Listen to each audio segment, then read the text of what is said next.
તો ગાય આધારિત જે ખેતી છે અને જે પશુપાલન છે એ આપણે ખેતીમાં બહુ જ મહત્વનું હોય છે. તો આપણને ગાય કઈ રીતે અત્યારે ઝેરમુક્ત ખેતીમાં મદદ કરી શકે?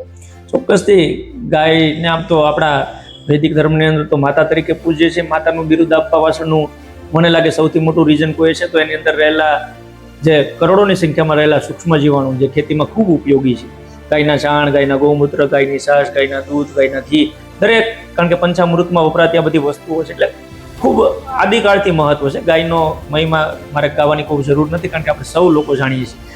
ગાય ઘરમાં હશે તો પહેલાં તો ગાય બાંધવાથી જ ઘણા બધા પ્રકારની જે ઉર્જા મળવાની છે મળશે. બીજું એની અંદરથી ઇનપુટ જે મળે છે, દૂધ તો ઠીક છે આપણે ખાવા તરીકે, આપણા સ્વાર્થ તરીકે ઉપયોગ કરીએ, પણ ગાયનું છાણ, ગૌમૂત્ર, આનો જ્યારે આડપેદાશોનો ઉપયોગ ખેતીમાં થાય તો એની અંદર રહેલા આ સંશોધનો કંઈ હું નથી કહેતો, ગાયના ગૌમૂત્ર, ગાયના ગોબરમાં જ્યારે સંશોધનો બેઝ તમે સાયન્સને એની અંદર ઉમેરો તો અઢળક પ્રકારના એની અંદરથી ફાયદાકારક રસાયણો, ફાયદાકારક હોર્મોન્સ, ફાયદાકારક તત્વો, સૂક્ષ્મ તત્વો બધું જ મળે.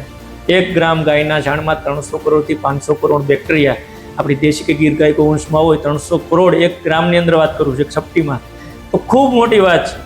આવું સાયન્સ કદાચ દુનિયાની અંદર કોઈ કેમિકલમાં નથી. મારા ધ્યાનમાં ન થાય, તમારા કોઈના ધ્યાનમાં આવે તો ક્યારેક તમે આને ઉજાગર કરજો. કોઈ વૈજ્ઞાનિક હોય, કોઈ સંશોધનની ઉપર કરતા હોય તો પણ કહેજો.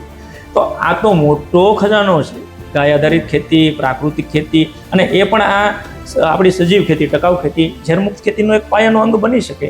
તો ગાયના આડપેદાશોનો એક ફોર્મ્યુલેશન બનાવી, આજ તો વિજ્ઞાનના યુગમાં જીવી, ટેકનોલોજીના યુગમાં, એટલે એનું એક ચોક્કસ ફોર્મ્યુલેશન બનાવી, જીવામૃત સ્વરૂપે, ઘન જીવામૃત મેં આગળ જે વાત કરી, બધા ઘટકોનો ઉપયોગ ખેતીમાં તમે યોગ્ય રીતે માત્રામાં કરો. એની સાથે સાથે જૈવિક નિયંત્રકો, તમારે ક્યારેક પ્રશ્ન રોગ ના આવે, જીવાત ના આવે તો જૈવિક નિયંત્રકોનો પણ યોગ્ય ઉપયોગ થાય.